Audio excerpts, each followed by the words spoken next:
Okay, so section 5, very quickly, suffixes C, CO, PAN, TITLAN, TLAN, and TICPAC, and NAWAC all indicate place, and they are attached to the noun stems. So for example, shalat, everyone? At means water, shali means sand, so shalat, sandy water. If you attach pan to it, you have to attach it to the stem. So it becomes every shalapan. Have you heard of Jalapa? The capital of Veracruz, jalapeño? From there. Astli, wing, tlan, Astlan, literally land of wings or land of Astli. Okay. Atl, water, Nawak, Anawak.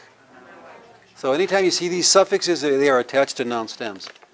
And then the suffix yot is attached to noun stems to form an abstract noun. So if you have mexicatl, everyone? Someone from Mexico or a Mexican, mexicayotl. The idea of Mexicanness, all of those things associated with people from Mexico.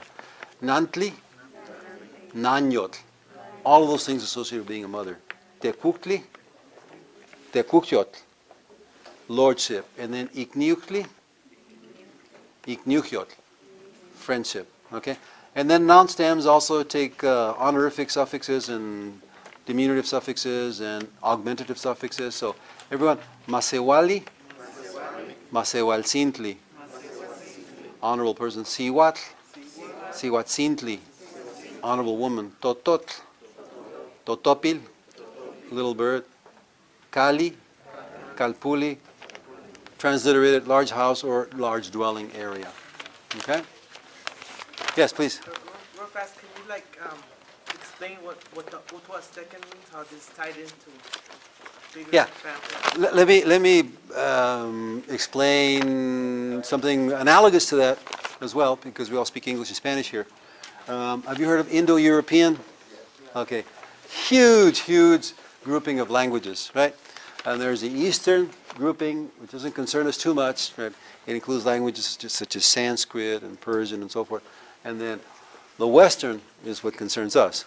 And the Western, you can subdivide any way you want, but 4 major categories. You have the Hellenic languages, the Greek languages, which includes all of these forms of Greek. Homeric Greek, the Greek in which the Iliad and the Odyssey were written, and then you have Attic Greek, the Greek of Plato and Aristotle and so forth. And then you have Byzantine Greek and so forth. And then you have the Celtic languages. Right? Languages such as Gaelic and Welsh and so forth all belong there. And then you have the Teutonic or Germanic languages. Dutch, Swedish, German, and English are there. And then you have you can either call them Italic, Latin, or Romance languages, right? And you can go back pretty far, but starting with Latin, all the languages derive from Latin, such as Spanish and Italian, Portuguese, and so forth. All right? Now, they are somehow connected, related. That does not mean that people who speak, let's say, a Romance language understand someone who speaks a Germanic language. Right? Even if you speak a Germanic language, it doesn't mean you understand other Germanic languages. You all speak English. Do you, by that fact, also understand German? Well, you don't. You all speak Spanish. Do you, by that fact, also understand French? Simply, all that means is somehow they're connected. In this part of the world, you have major groupings like that. One major grouping is the Uto-Aztecan, and it includes territorially, the South, the entire Southwest, just about, So let's say states that we now call Utah and Colorado and so forth, parts of northern Mexico, central Mexico, and all of these languages that were at one time spoken there or spoken there still today somehow are interconnected in the same way in which Spanish and German and Celtic and these other languages are interconnected. So it's simply a grouping based on certain sounds and the changes of sounds and certain vocabulary roots, right, that you can pretty much see. Some languages are more closely connected, so that something like Yaqui is more closely connected to, let's say, Nahuatl than something like Comanche is. I've taken a look at studies of Yaqui, so I say that. Comanche, I'm just assuming it's not that connected. But that's all it is. It's a grouping. But that doesn't mean the speakers of Nahuatl understand Yaqui, or speakers of Yaqui understand speakers of other languages. Yes, please. I'm sorry? Huge, yeah. It's a classification, So when you say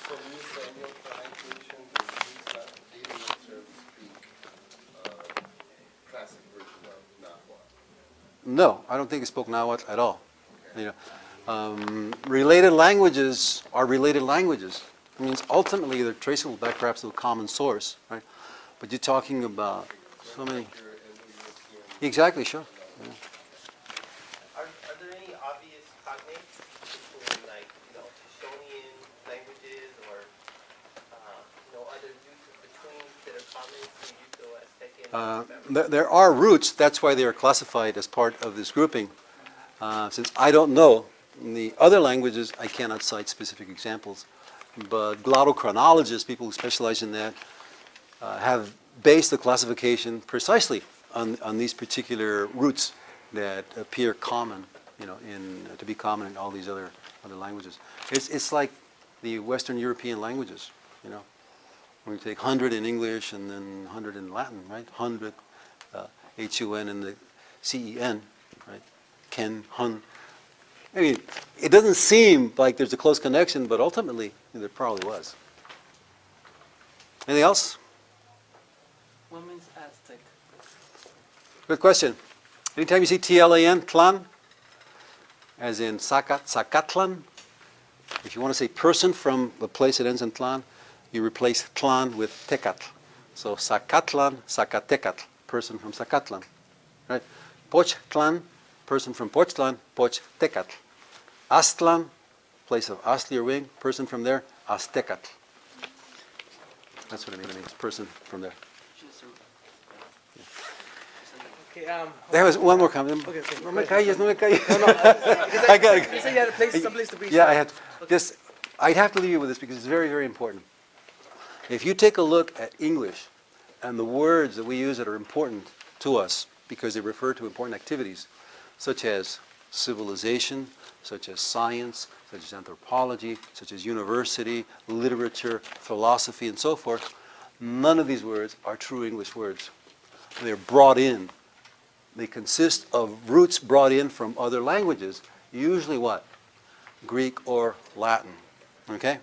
So that civilization is a borrowing. So is philosophy, so is literature, and so forth. Now, in the case of Nahuatl, there's no borrowing like that. You can see how the words are put together. So, Toltecayotl, it's all those things associated with people living in the city, which is identical to what civilization is. The difference is that English speakers had to borrow the roots from, or decided to borrow the roots for whatever reason from another language, and our ancestors did not. It's something that we always have to consider. No le pedimos nada a nadie, okay? We are the source of our own words, and that should be very empowering for us, especially when other language groups insist on denigrating our background. No hay que dejarnos. That's only one example. I mentioned the idea of science, right? Tlamatilisli. In Nahuatl, it's a word that's put together from Nahuatl stems and everything, right? People simply had this notion, right? They were very much aware of the type of lifestyle that they had created. They saw it as being intrinsically good, and they had words to reflect that. So please keep that in mind. That's not the same as climbing a temple platform and taking pictures. This is, very, very much non-material, right? It's spiritual. It's part of us. Okay, ya con eso me voy. Thank you very much for your time. If you want to get Fermin's dictionary, you can get it on Amazon and where else? Amazon or Hippocrene. Tia Chuchas in the valley, I think, carries it also. But, So, yeah, just type in his name on Google and you'll find lots of information. yeah, let me know. I want to congratulate you guys for having this. Nahui y acá el Olin Tezcatlipoca, el gran maestro. Thank you so much for your incisive remarks, questions, everything, and for spearheading this. Okay? Gracias. Ándale, nos vemos, cuídate mucho. Okay.